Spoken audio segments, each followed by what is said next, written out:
Okay, so it is 10 o'clock. So we will go ahead and get started. Respect everybody's time. Hello, I am Vanessa Cicero. I am a customer success manager here at Lucid for Education. And I will be, like I said, monitoring the chat. So if you have any questions, feel free to pop them in the chat. And I'll let Stacy know that we have questions. I want to go ahead and introduce Stacy Roshan. Hopefully I said that right, Stacy. And she is coming to you as an ed tech and innovative teaching consultant, speaker, and author. We are so excited to have her join us today to offer the webinar to talk a little bit about best practices in ed tech. So I'm going to go ahead and pass it over to Stacy. And thanks again so much for coming. Thank you for having me. Thank you all for joining me today. I'm really excited to share some ways to engage everybody and hear from all voices. So I am going to go ahead and we're going to use a couple different tools today for me to share this message. And one of them is going to be to start you off in a Pear Deck. So to join, I'll go ahead and leave that Oh, I don't think I can drop the link in the chat, but if you can go, if you'd like to join and interact, it would allow you to also ask some questions within there and for you to let me know how things are going so I can get a sense of what you need more of. Go ahead and go to joinpd.com and use the 6-letter code on the screen.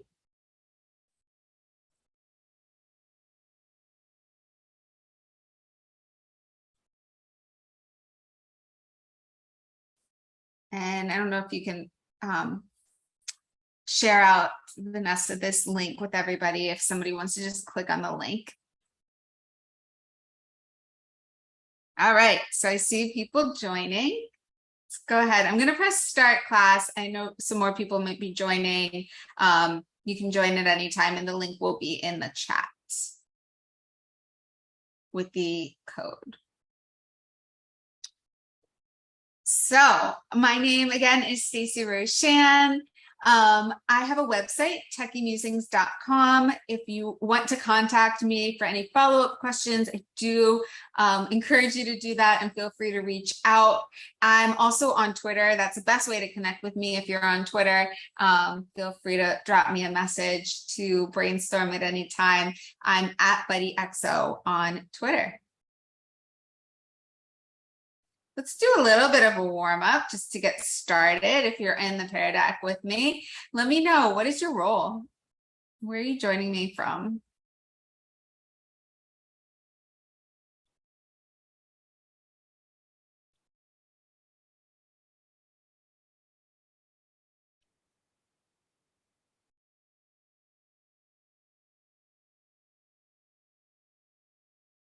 And I should say, I've been a school-based, I was a school-based ed tech coach. And now I speak on this topic and also just work with teachers. K through 12 has been my main work, is all K through 12.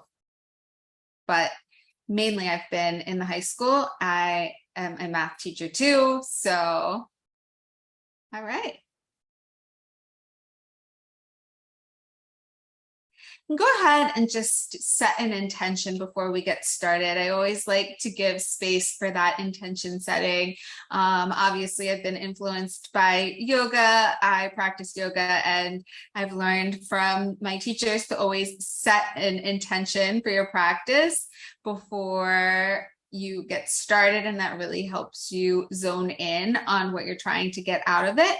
So I ask you, what is your intention? What are you hoping to get out of the time that we have together today? What are you hoping that I stress? What are you hoping to see? I'll use that to inform what I do. Oh, and then if people have joined and didn't get the code, so after you go to joinpd.com, you do need to type in this code.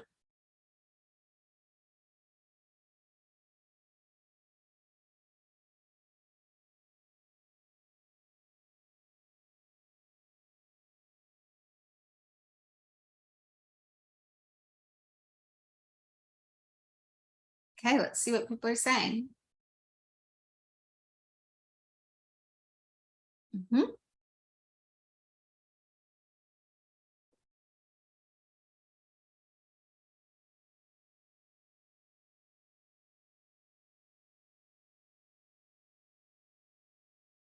Okay. So yeah, helping students build their confidence is super important. Helping teachers build their confidence using these things is super important too. And sometimes it's just starting slow and practicing. So right now I'm using Pear Deck to present this as a start. It is a tool I like because it's embedded in your Google Slides and very simple to kind of get at that idea of how everybody can express themselves and share their ideas. And then I'm going to move over to using Lucid and more ideas for using Lucid Spark specifically. Okay. All right. So let's go ahead and get started with why is this topic so important? So I really believe that we can leverage technology to create more inclusive, equitable, and empowering forums for discussion. So what I mean by that is that how do we give space for everybody to share their ideas, their thoughts in a way that feels most comfortable to them? So for me, I was very much an introverted perfectionist in the classroom. I still am that human to this day. And being an on-the-spot thinker is just not the forum where my best ideas are heard. And I've put a lot of work and thought into ways that we can change that. What technology we can leverage to help us empower everybody with a voice, to allow everybody to contribute in a way that feels comfortable to them, that feels safe to them, and also for the audience to benefit from hearing from what everybody has to say, not just a couple of people who might raise their hand to speak up or share their ideas at a faculty meeting. How can we really hear what everyone has to say? So that's kind of my biggest goal here. Again, me as the student, being that introverted student, being that perfectionist in the classroom, it didn't mean I didn't want to participate, but I didn't always have the tools to participate. I didn't always have a way for my voice to shine because sometimes I just needed more time to process before I was ready to respond. Sometimes I needed a lot more time than I was given. And having to raise my hand in class was never the best format for me. Being called on the spot caused me so much anxiety in the classroom. Oftentimes I was so busy formulating a reply in my head in case I was going to be called on that I was tuning out the conversation that was happening around me, which was really important.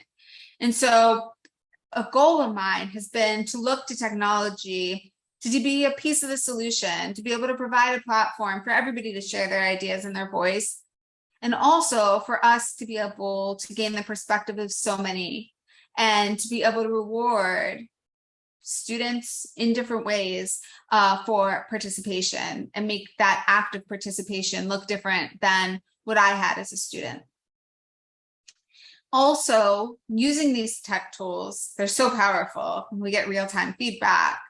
And also it can really help shift the dynamic of how you are asking questions. And I found that through doing things like flipping my classroom, by sending different types of work home and making space for different type of work in the classroom, I'm really able to shift the dynamic from one where before I was really driven by what content I needed to get through. And now I've been able to offload some of that content to more of a student-paced, student-driven mode of them being able to engage with the material at their own pace so that I can free up the class time to really best address the questions that students are actually struggling with.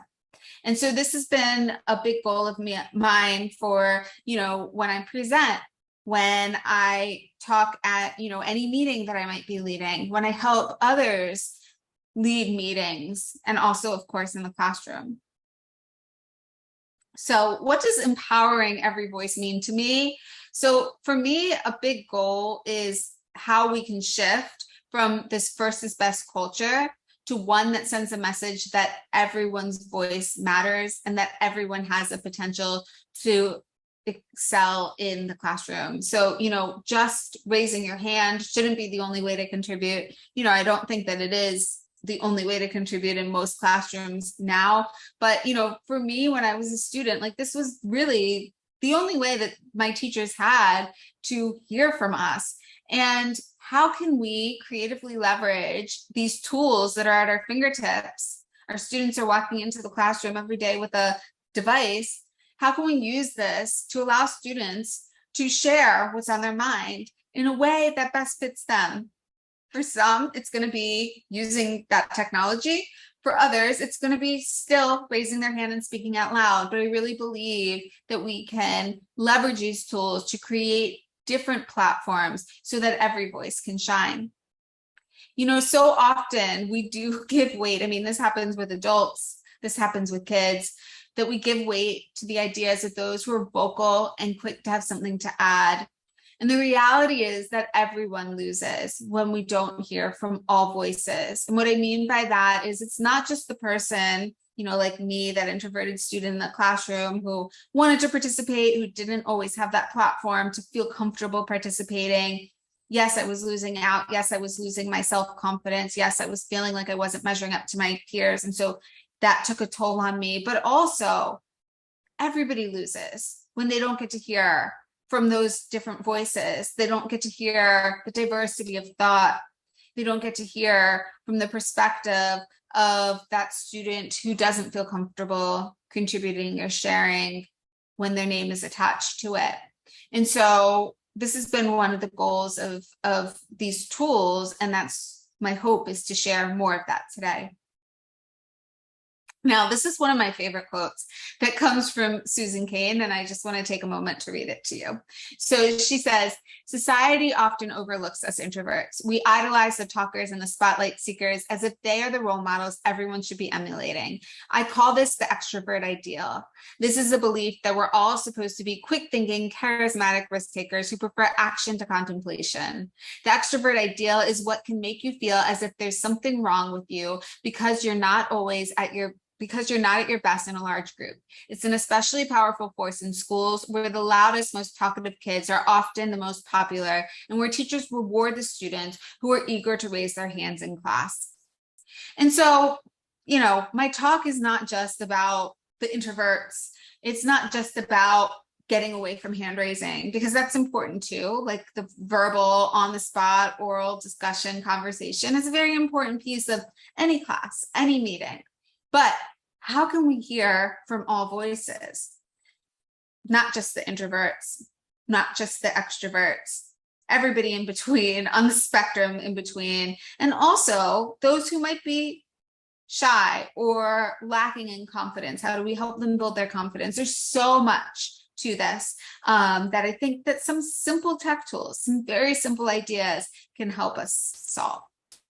So let's go ahead and talk about Lucid Spark. So how familiar are you with Lucid Spark already?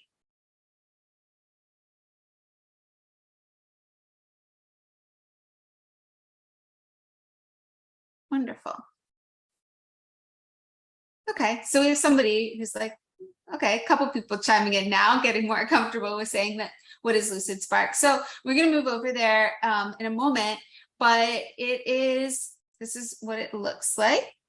So it is like an infinite board, right? Because it's one where we can like zoom in and zoom out on different sections, and we can add text. And this is a collaborative space for all of us, adding text. Let me make it big for a second so you can see better.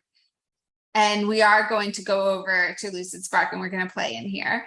So you can see that I can make things bigger and smaller. I can zone in on different regions that I have, so I can make it kind of like a presentation. I have all the tools on the left side of my screen over here, so I can add in text. I have a pen tool. I have the little sticky notes that I can add in. I can add in shapes. I can add in connectors. I can add in frames, which I've created some frames to kind of make this presentation look a little bit more like a presentation here in Lucid Spark. And there's other features which I won't talk about, but there's even voting, polling in here. So there's just so much you can do right in this space. So we are going to dive into that in just a moment.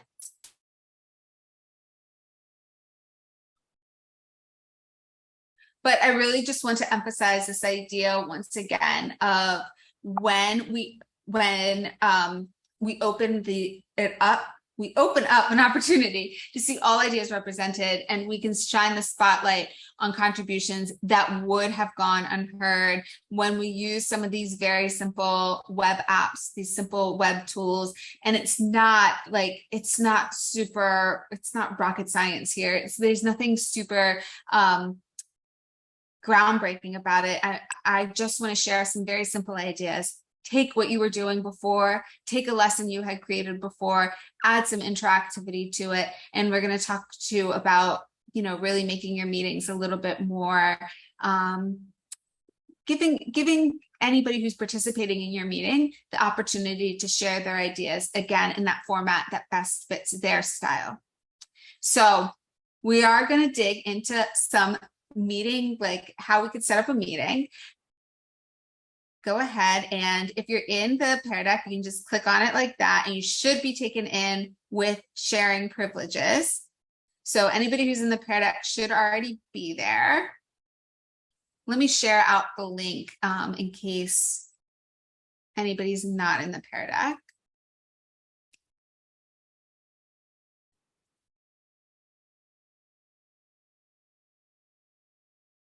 And if you could go ahead and engage with me here. So I'm going to go ahead and I am going to, I'll put this in full screen another moment. I am going to take control over this for a moment. So you can do that. You can take the lead, which would make it so that everybody goes to the same spot in the presentation as you are in.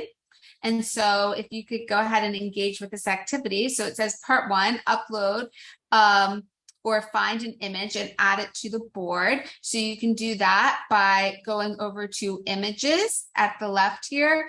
You can add a GIF, you can add an image, so you can search for it here. So like I was searching, that's where I found this image that you'll see on the right. So you could add an image. Let's add a different one of the pool. So you can just click on it and add it in. And you can pull it around anywhere that you want.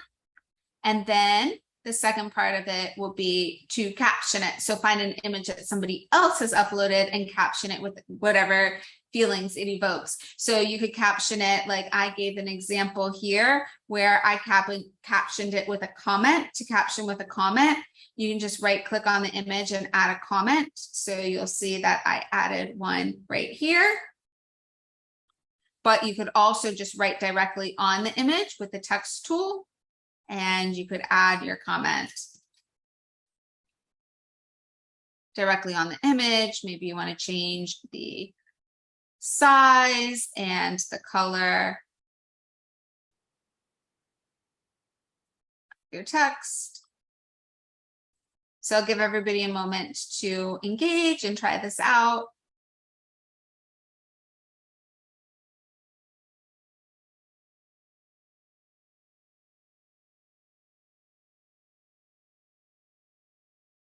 Uh-oh. Some people can't get on. So if you're in the Pear Deck, you should be able to click on this and it should take you to the board. And I see that Vanessa has just left the direct link too, if you're not. All right, I see some people joining.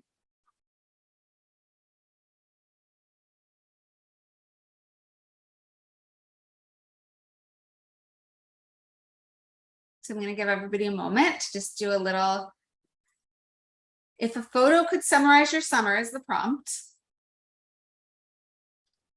And if you have a chance, go ahead and just play with using the image that's right in there. If you have an image on your desktop, feel free to add in a personal image, but you can also just play with the images that are that are right there built in. I do really, really like that about Lucid Spark, that it has the image library built right in.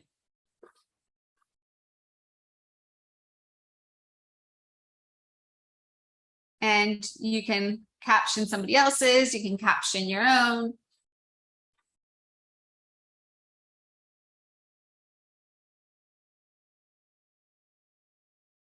And right now, if you're looking at my screen, you can see all the pointers of people going on because I have cursors turned on. You can turn that off if you find it distracting. It can be nice if you're facilitating something to see where people are, what they're doing, how they're doing. But you can toggle that on and off at any time. So like that, toggle it on and toggle it off.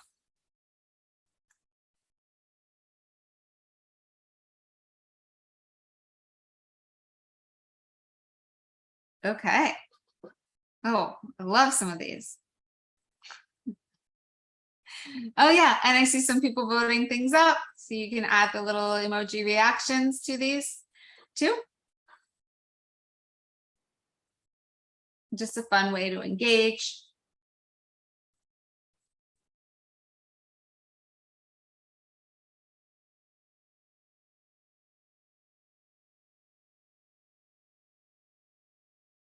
All right.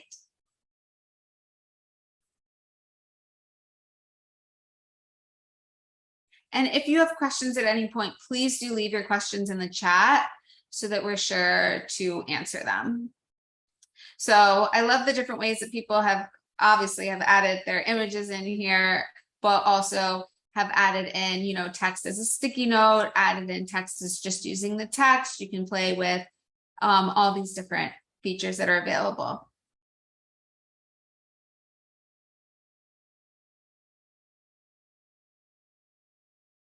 All right, should I move on? Think everybody's done? Move to the next. All right, if you want to keep playing in Lucid, you can. Now, one thing that, you know, I want to share about as we talk more about meetings, instead of just sharing an agenda before people go into a meeting, right, with like whatever you're going to talk about, why not share it as something that's interactive so that people can, if they choose, they can start responding right in the presentation. So if you're sharing it as a Lucid Sparks, people can start replying directly on there. They can leave some of their thoughts, their ideas. You know that we have people, the same people who speak up at meetings all the time, and we have those who really don't say much at meetings. Again, those people who don't say much, it doesn't mean they don't have something to add. It doesn't mean they don't have something that they want to contribute and share, but maybe they just don't feel comfortable doing so. Maybe they need more time to think. Like I know that happens to me all the time. Something new comes up in a meeting that I hadn't thought about yet before. And I'm not ready to share my perspective until I had enough time to think about it. And that doesn't happen until after the meeting. And so oftentimes I'll send an email after the fact, but that didn't give me the opportunity to really chat that out in the meeting. So something that's been really helpful for me is making sure that the meeting agenda is sent to me ahead of time, but also like making sure that those agendas are just more interactive. And that's what I want to share with you today as like, all right, you can set your agenda in Lucid Spark. You can share that out with collaboration privileges for everybody, and you can leave space for people to add in their thoughts. For those who are going to wait to come to the meeting to share their ideas, yes, they're always going to do that. And they already have that platform. It's not about getting rid of that, but it's about adding in the opportunity for everybody to be able to actively participate and to be able to share their ideas. And for me, for my personality, I'm going to be my best self if you give me these slides in advance. You give me an opportunity to formulate some of my responses, put them in those slides in advance. Then I'm going to be able to bring my full self to the meeting. And I'm also going to be able to express whatever's in my head much better to you in ways that you never would have been able to see before. And so that's the message that I really want to share. Now, something that you can do in Lucid Spark is the way that I set it up was more like, you know, different slides and different spaces. And then you can set out to people instead of, you know, I personally, again, this is like your personality, but if I just send a board like this, that looks just like this, for somebody to just navigate this on their own, it might not feel as friendly, right? Because it's like, where do I begin in this?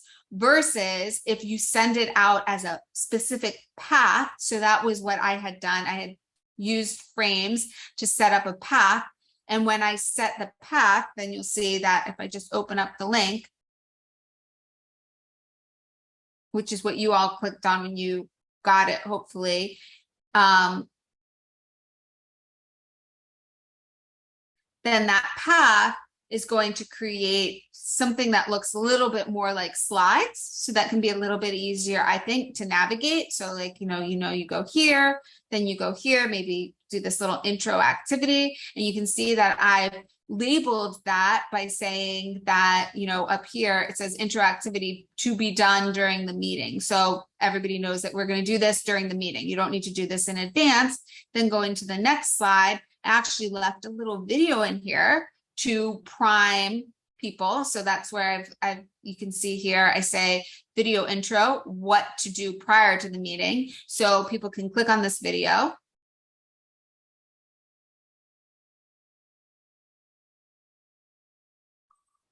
Hello, before you come to the meeting, please go ahead and fill out. So that would be a little bit of an introduction. Then go to the next slide. And this is what people are going to have a chance to start responding to on the sticky notes. And then the video would have explained to them that we're going to talk about this, and then the exit tickets here. So how do I set some of this up? Let's dive into that. So I'm going to go back into full screen. So to get started, let me just go ahead and go back out. So I started by just setting up, let me exit the path, setting up some of these, like my layout, right? So you can just set these up as a shape. You can also start with a template. I love starting with templates as my base, but you can start out with a shape. You can change the color. You can change the thickness. Okay, so now I have just like a little bit of a frame here. You could also set up another frame within a frame like this. Let's go ahead and add one more rectangle.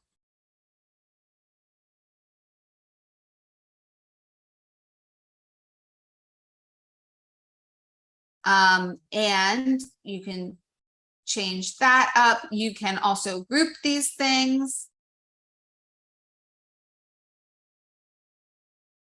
I'll talk more about highlighting, but there's a lot of different features under the 3 dots here. So you can group them so that they are obviously together. You can ungroup them at any time.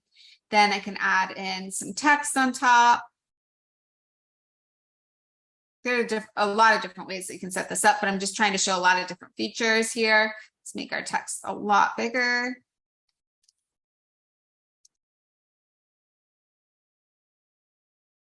Like that. And then one thing also that you can do is say that you want to set some of this stuff up as, let me group the whole thing now. I press shift, I hold the shift key down to select multiple things, and I want to group the whole thing. Now, what I can do is, again, if I click on this and I click on the right, I can add a frame around the selection, and that's how I set my different frames.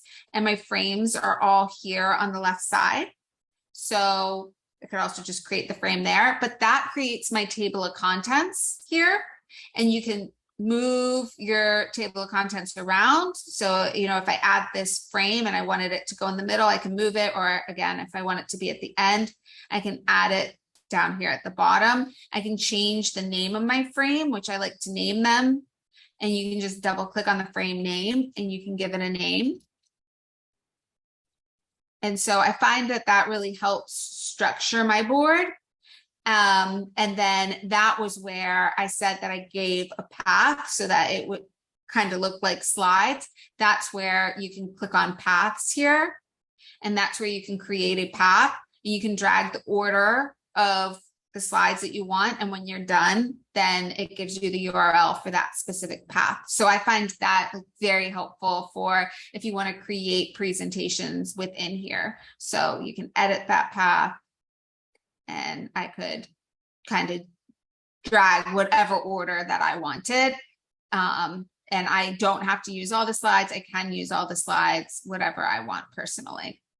So here's another path that I created just in a couple of drags, done. And now I have 2 different paths. So I can give people the link to path 1 or the link to path 2 if I needed to have that.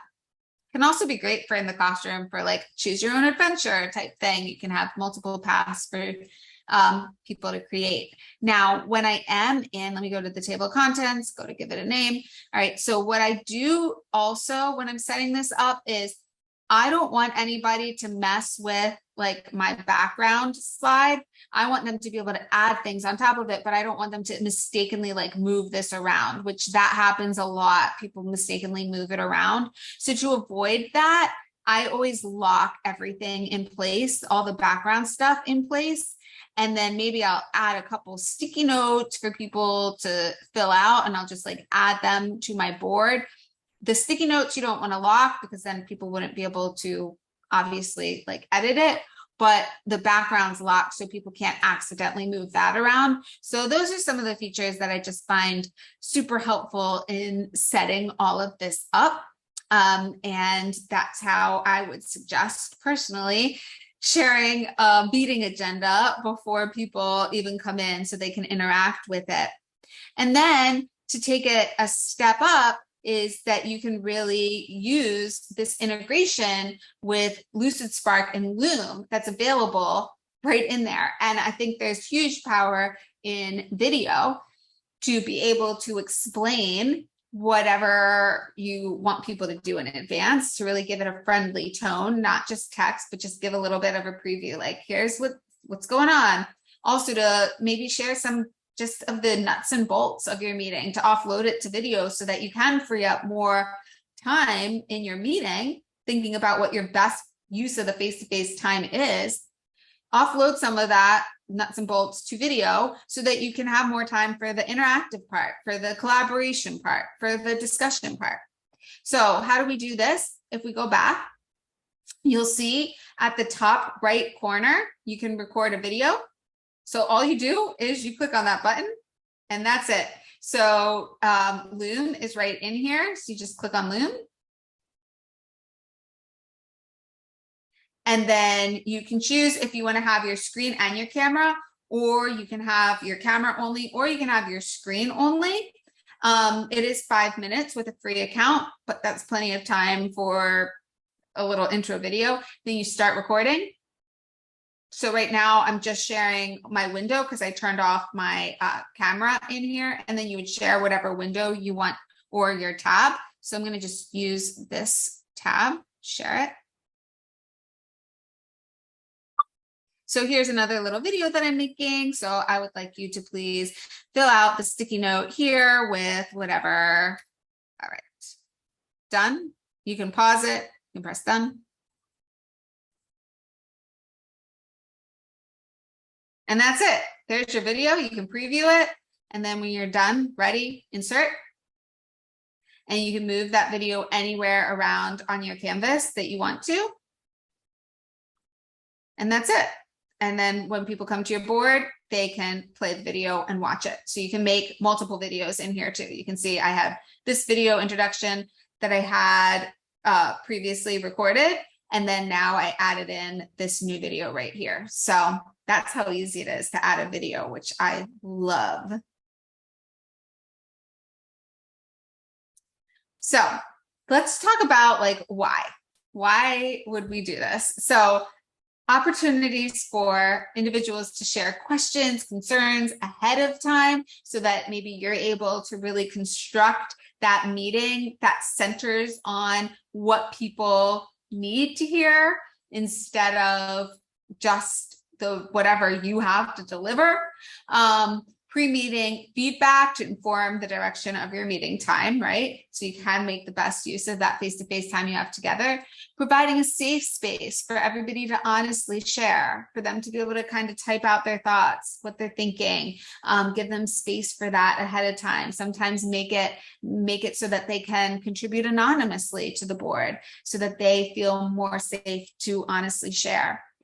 Making sure that all voices are represented and visible so that everybody can see what ideas are being contributed, so that it's not just, a couple of people who are raising their hand or a couple of people who are verbalizing whatever it is that's on their mind during that meeting time, but how can we hear what everybody has to say? So for example, if we go back to this board and, I do this carpool rotation activity right here. So let's go to easiest way. I think you can zoom in and out, but I love the table of contents to be able to navigate more easily. So let's go directly to this carpool rotation and it just zooms me into that slide.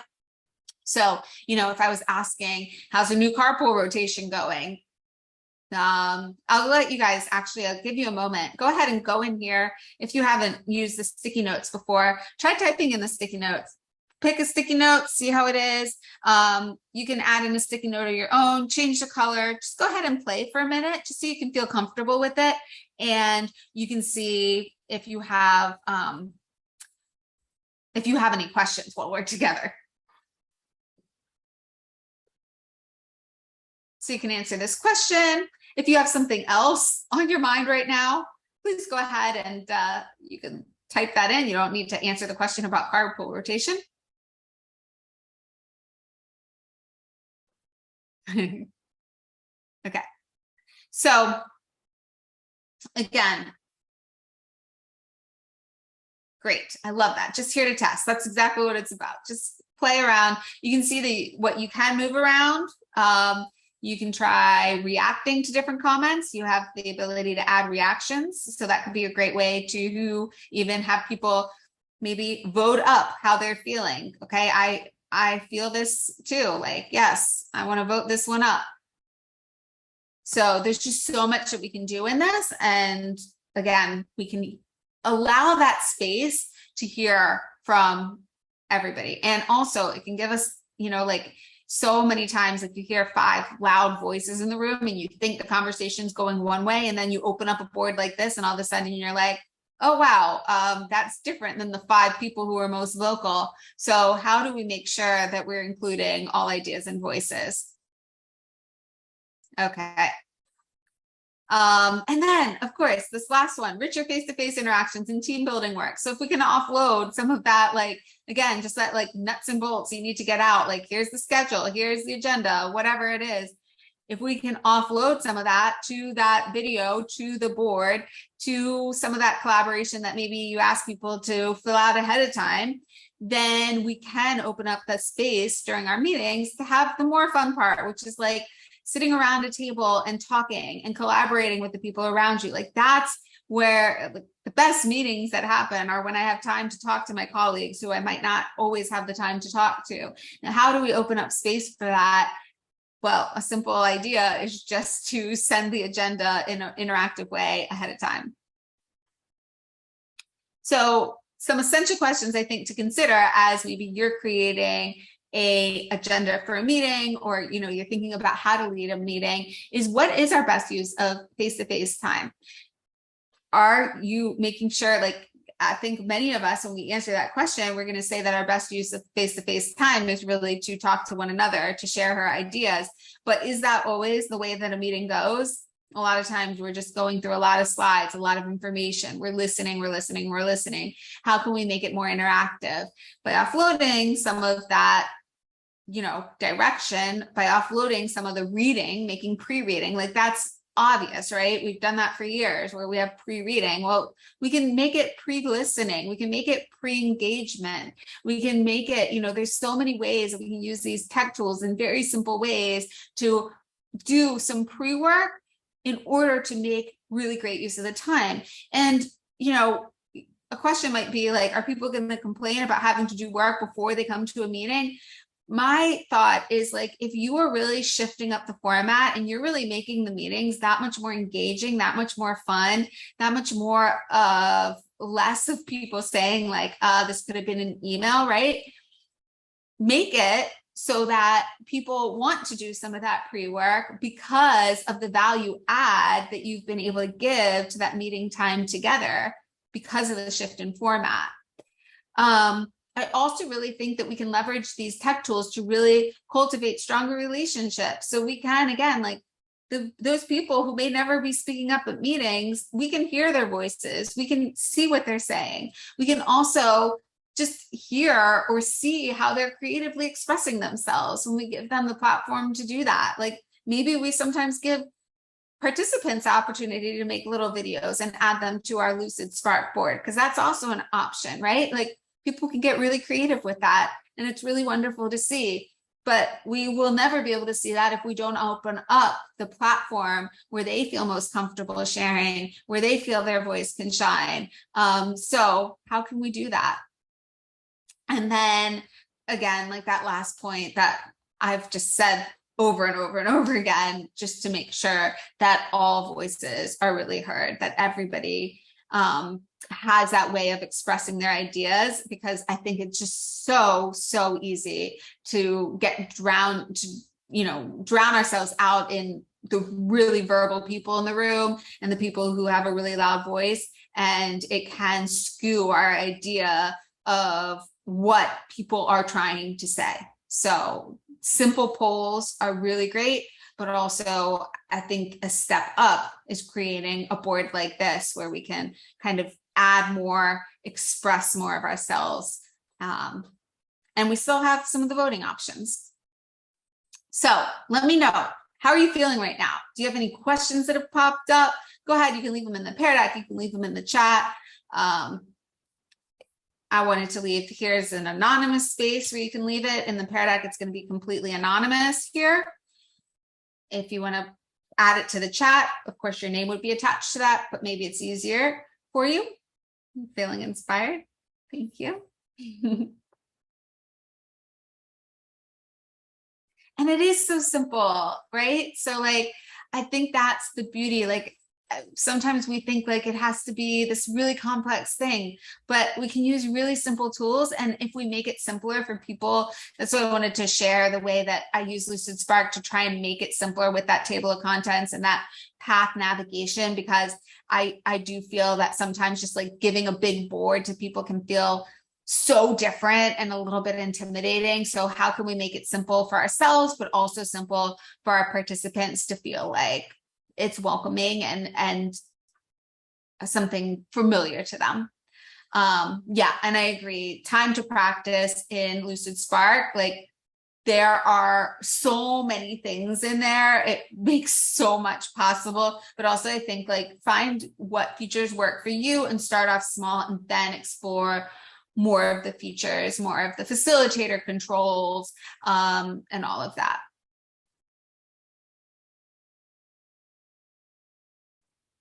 Okay, I want to give this person time to finish writing what they're writing.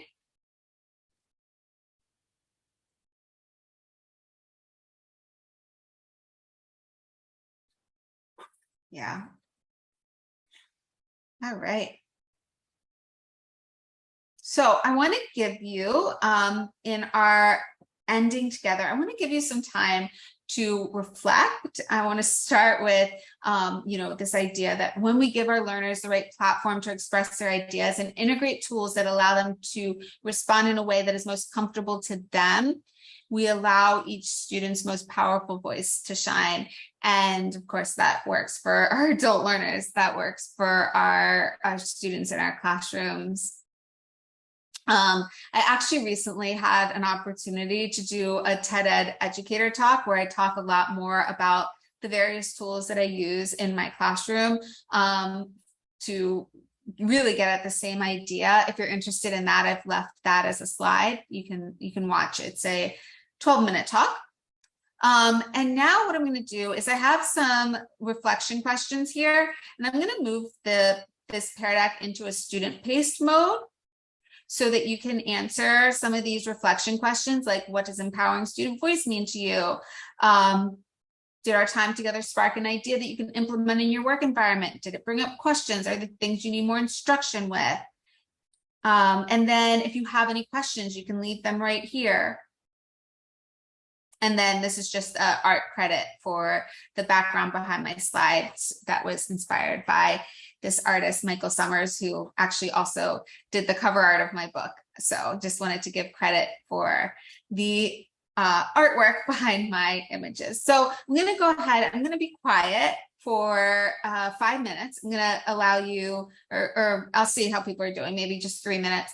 But I want to give you space to go ahead and type out some thoughts here. If you want to go back to this Lucid Spark board and see how I set it up, and see if you have any questions about how I set it up that I didn't address yet, you can go ahead and you can ask that. You can also go back in here and try typing more, adding more. Don't worry about messing up this board. I'm not worried about that at all. So go ahead and play around in here, but I want to give you that opportunity to ask any follow-up questions that you might have, and also to reflect a little bit, like what ideas did our time together bring up for you, and how are you going to implement it in your own setting. So I'll be quiet for at least those 3 minutes, and I'll see how everybody's doing.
All right. Do we need more time, or are people feeling good?